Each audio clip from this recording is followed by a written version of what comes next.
Olá, nosso grupo é composto por mim, Ana Beatriz, pela Bárbara Leles, o Gabriel Lopes, a Isabela de Moura, Marina de Alcântara e Shakira Oliveira.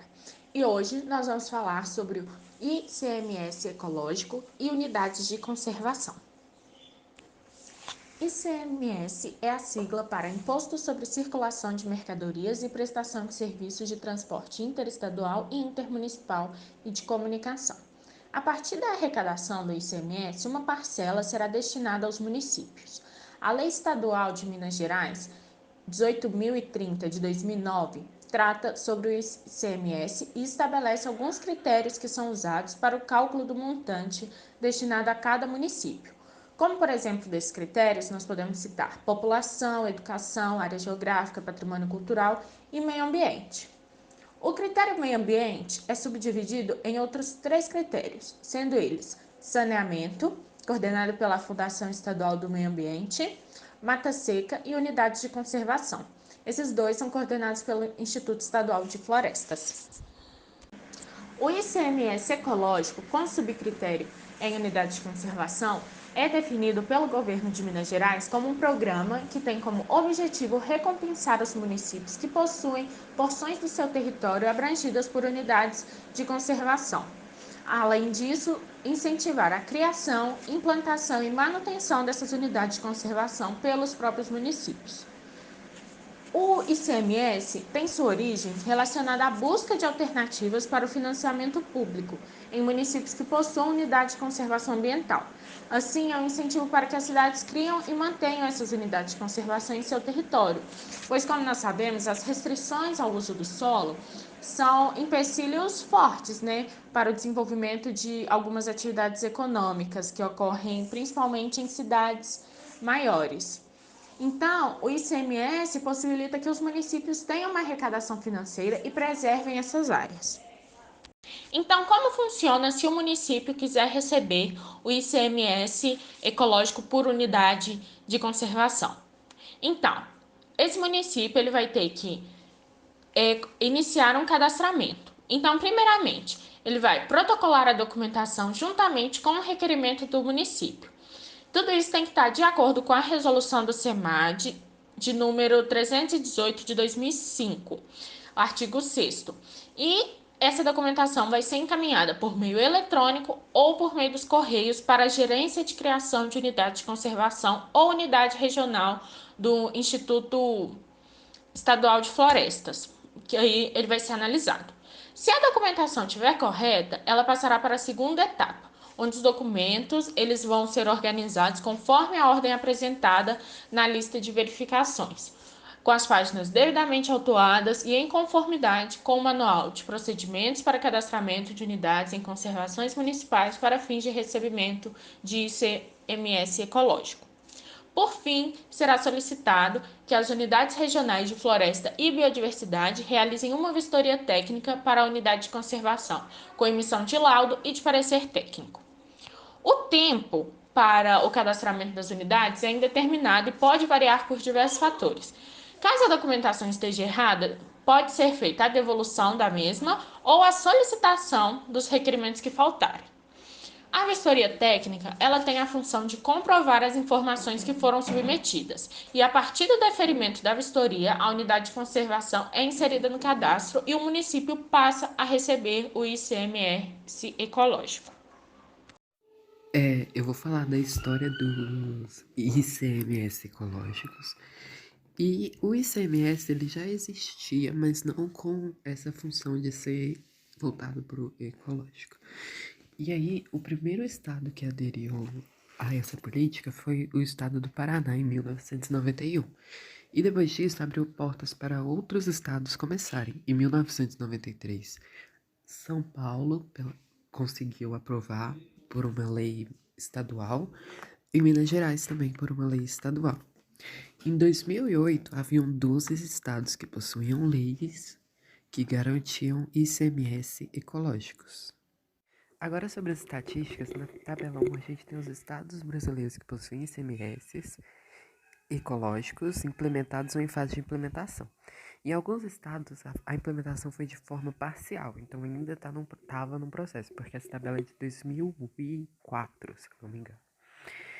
E aí, o primeiro estado que foi implantado, igual já foi dito, foi o Paraná, em 1991. E ele tem uma taxa de áreas especialmente protegidas de 2,5 unidades de conservação e terras indígenas e 2,5 para outros critérios. E vale destacar também que de 1992 a 2000 no Paraná houve o aumento da área de unidades de conservações gigantesca de 1.894% em unidades municipais, 681 estaduais e 30,5% em federais. E também houve um aumento do território indígena.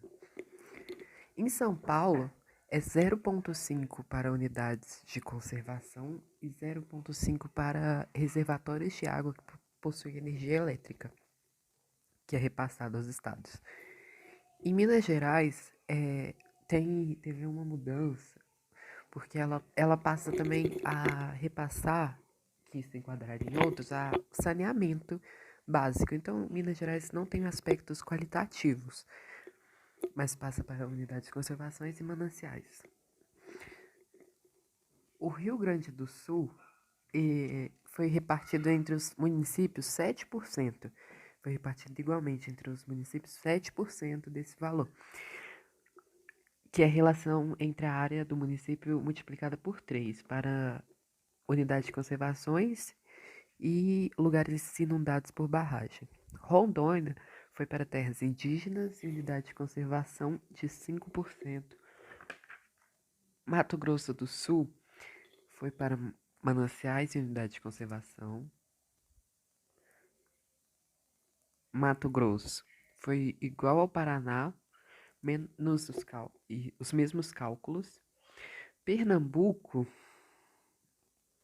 foi de 1% e é relacionado a aspectos socioambientais. Então, 1% é destinado à unidade de conservações e 5% é dividido entre os estados que possuem locais que fazem compostagem ou aterro sanitário.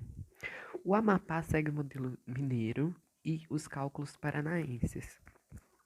E Tocantins é repassado para terras indígenas e unidades de conservações.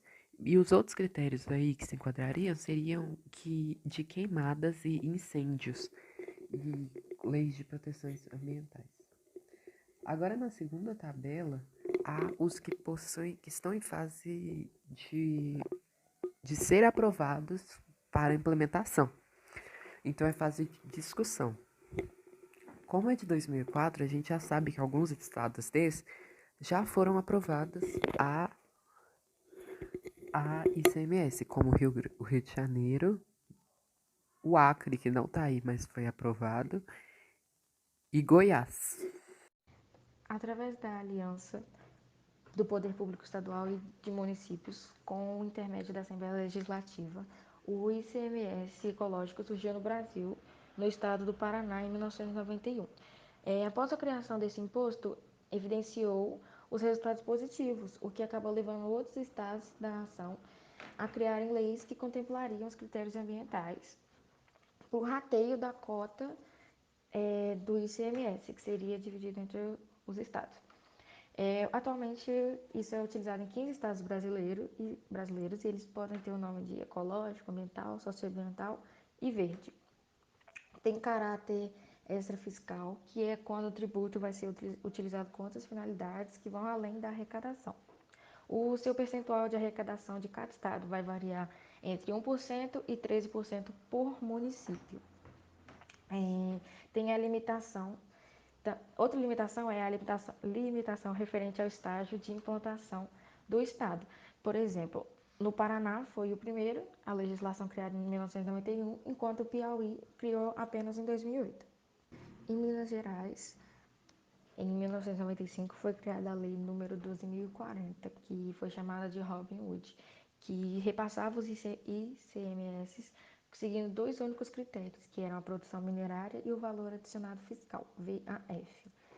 Atualmente, o Estado promoveu diversas alterações na legislação e são definidos agora pela Lei número 18.040 de 2009, que é a terceira versão da Lei Robin Hood. Foram redefinidos os critérios de distribuição, incluindo parâmetros relacionados à saúde, educação, produção de alimentos, patrimônio histórico, meio ambiente e população. De acordo com os dados do repasse de ICMS ecológico, em 2010, foi transferido aproximadamente R$ 2 milhões ao estado de Minas Gerais. Isso contemplou 342 municípios. Meu nome é Shakira e eu vou falar um pouco sobre a Lei Robin Hood, que é a Lei 18.030, de 12/1/2009, do Estado de Minas Gerais. Essa lei estabeleceu os critérios para a distribuição da parcela da receita do produto de arrecadação do Imposto sobre a Circulação da Mercadoria e Serviços, os ICMs, pertencentes aos municípios. Ela surge com o objetivo de fazer justiça social, com a intenção de reduzir as diferenças econômicas e sociais entre os municípios e incentivar a aplicação de recursos na área social, como educação, saúde, patrimônio cultural e preservação do meio ambiente. A Fundação João Pinheiro é responsável pelos cálculos e disponibiliza mensalmente os valores devidos a cada município mineiro, distribuídos por índices temáticos. As vantagens do ICMS ecológico é que aumenta o repasse de dinheiro arrecadado pelo Estado através do ICMS para os municípios com unidades de conservação devidamente cadastradas. Ele também incentiva a criação de novas unidades de conservação, como ocorrido no Paraná. Após a implementação do ICMS ecológico, houve um boom na criação de unidades de conservação, representando um aumento de 1.894% nas unidades de conservação municipais, 681% nas unidades estaduais, 30% nas federais e terras indígenas e 100% nas RPPNS, Reservas Particulares do Patrimônio Natural Estaduais. As desvantagens é que ainda em alguns estados não há transparência no repasse referente ao ICMS ecológico, o que deixa brecha para casos de corrupção. O estudo de caso fala do artigo produzido pela Unicamp, Proposta Metodológica para Inserção de Estoque de Carbono no ICMS Ecológico, estudo de caso sobre macro-região de Santos. Nesse artigo, a questão climática se torna mais evidente devido ao aumento dos números de eventos extremos como furacões, inundações, secas prolongadas e poluição atmosférica. Em relação à poluição atmosférica, o histórico do município de Cubatão, pertencente à microrregião de Santos, no estado de São Paulo, revela seus efeitos na vegetação da mata, afetando o desenvolvimento e também o processo de fotossíntese que captura o dióxido de carbono. Nesse contexto, a tese tem por objetivo propor um método de análise que considere o estoque de carbono como critério adicional para a distribuição de recursos do ICMS ecológico. Inserida na discussão dos serviços ecossistêmicos, essa proposta pretende sugerir o alinhamento da política ambiental paulista às questões ambientais globais. O ICMS ecológico até o presente destina no máximo 1% de arrecadação total de ICMS aos municípios, comunidades de preservação e reservatórios de água.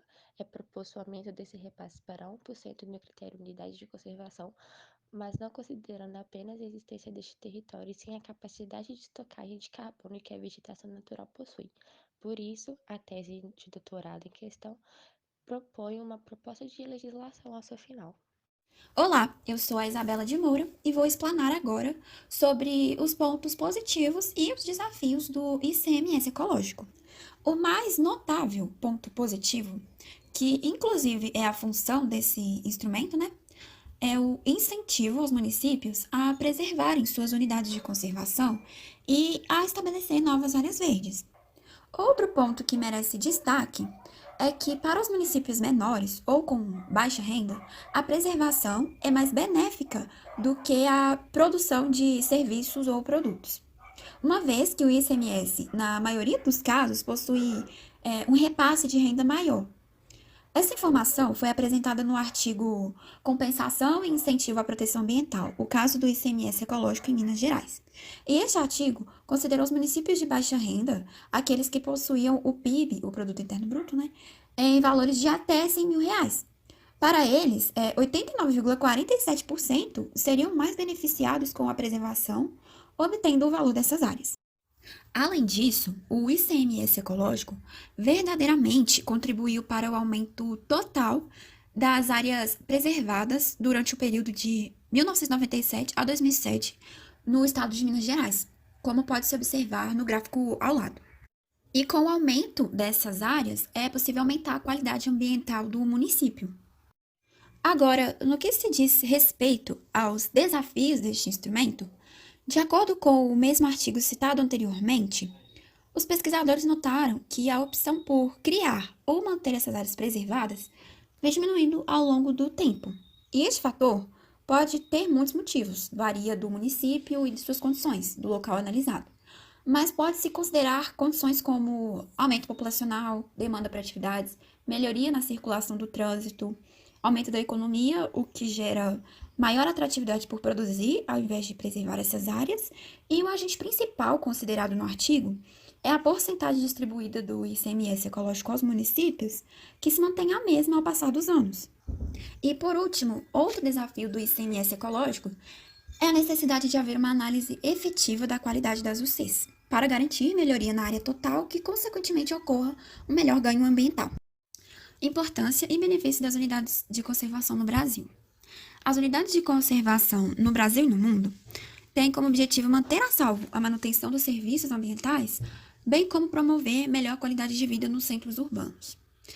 A proteção desses ambientes naturais é de suma importância para preservar os recursos hídricos, o solo, o ar e amenizar os efeitos das mudanças climáticas, bem como proteger a fauna e a flora. Os benefícios são múltiplos, mas, dentre eles, temos a melhoria da qualidade de ar nos centros urbanos, mitigando fenômenos como as ilhas de calor, por exemplo, devido à vegetação que é responsável por regular a temperatura. Algumas áreas de proteção ambiental incluem regiões mais altas, mais elevadas, de determinadas localizações. E essas regiões são de extrema importância, pois são responsáveis pelos abastecimentos dos rios, devendo assim serem preservadas, evitando futuros danos. Um outro exemplo que pode ser destacado é que, através da proteção dessas áreas, seres polinizadores, como abelhas, alguns tipos de pássaros e insetos, são mantidos em segurança, permitindo seu deslocamento e executando suas contribuições ao planeta. Meu nome é Shakira e eu vou falar um pouco sobre a legislação dos ICMs ecológicos. Para um município requerer os ICMs ecológicos, é necessário ter em seu território uma unidade de conservação devidamente registrada no Cadastro Estadual de Unidade de Conservação ou ser diretamente influenciada por ela, ou ainda possuir mananciais de abastecimento público de municípios confrontantes. Algumas dessas denominações são ações de gerenciamento de resíduos sólidos, inclusive lixo hospitalar e resíduos da construção civil, coleta, transporte e destinação dos resíduos sólidos, aterro sanitário, incineração, reciclagem e compostagem. Ações efetivas de educação ambiental na zona urbana e rural, nas escolas e em grupos da sociedade organizada, instituídos por intermédio da lei municipal e ou programas específicos. Ações de combate ao desmatamento com a devida fiscalização e comprovação da efetiva recuperação de áreas degradadas. Reflorestamento. Programas de redução de risco de queimada, conservação do solo, da água e da biodiversidade, programas de proteção de mananciais de abastecimento público, identificação das fontes de poluição atmosférica, sonora e visual e comprovação das medidas adotadas para minimização dessas práticas, identificação das edificações irregulares, bem como a comprovação das medidas adotadas para sua adequação às normas de uso e ocupação do solo. Programas de instituição e proteção das unidades de conservação, elaboração de legislação sobre a política municipal de meio ambiente, incluindo a criação do Conselho Municipal do Meio Ambiente e do Fundo Municipal do Meio Ambiente, obedecidas às particularidades locais, respeitando as legislações federais e estaduais sobre o assunto. Já quanto ao repasse das verbas, a Lei Estadual número 8.500/93 dispõe sobre a parcela de 25% pertencente aos municípios do produto de arrecadação dos ICMs pelo Estado. Essa lei ela define a fórmula de cálculo do índice de participação dos municípios. Um dos critérios dessa fórmula é chamado critério ecológico, que leva em consideração os espaços territoriais especialmente protegidos. Além dessa, em 2008, a Lei nº 12.810/08 acrescentou 2 novas categorias de unidade de conservação no cálculo. É necessário fazer uma conta baseando-se nos índices de cada um dos critérios do cálculo do índice de participação dos municípios, aplicando-se a proporção de cada um dos critérios estabelecidos na Lei Estadual 8.510/93, é possível saber a porcentagem de cada fator representado no índice de cada município. Essa lei estabelece 9 categorias e seus pesos. A categoria Estação Ecológica tem peso 1, reservas biológicas também, parques estaduais tem peso 8 décimos, zonas de vida silvestre em áreas de proteção ambiental tem peso 0,5, reservas ambientais e reservas extrativistas tem peso 0,2 e áreas de proteção ambiental, áreas naturais tombadas tem peso de 1 décimo e reserva de desenvolvimento sustentável tem peso de 0,2. Cada estado brasileiro poderá definir a forma de distribuir a parcela dos ICMs e a que municípios têm direitos, equivalente a 25% do total arrecadado no estado. A Constituição Federal de 1988 obriga que no mínimo 75% deste valor deve ser repassado em função do valor adicionado de cada município. Quanto às unidades de conservação, elas são espaços especialmente protegidos com objetivo de conservação e sob o regime especial de administração. Essa definição está na Lei nº 9.985/00, que é conhecida como a Lei dos SNUC, responsável por instituir oficialmente as unidades de conservação como forma de proteção da biodiversidade nacional. Diante das informações apresentadas, é possível concluir que o ICMS ecológico é uma importante ferramenta de incentivo à conservação ambiental para os municípios, inclusive os municípios mineiros, pois ele garante uma preservação da biodiversidade e a proteção de recursos hídricos dentro das unidades de conservação, assim como uma melhor qualidade de vida para a população que vive ali em torno. E, ao mesmo tempo, gera renda para os municípios, principalmente para aqueles que não possuem grandes polos de serviços comerciais ou industriais. Infelizmente, existem ainda hoje desafios que dificultam a criação e a manutenção das unidades de conservação e que vêm fazendo com que essas áreas diminuam. Foi apontado como um dos principais fatores o não aumento da porcentagem do ICMS ecológico destinado aos municípios ao longo dos anos. Então, para mudar isso, é necessário que se altere também os critérios da Lei Robin Hood e aumente o percentual de ICMS destinado aos municípios. Além disso, implementar ações que analisem a qualidade das unidades de conservação é muito importante, porque aí sempre vai estar visando a conservação e o ganho por parte dos municípios. Bom, este foi o nosso trabalho. Espero que tenha ficado claro tudo que a gente queria passar aqui hoje e tenha aí agora as nossas referências. Muito obrigada!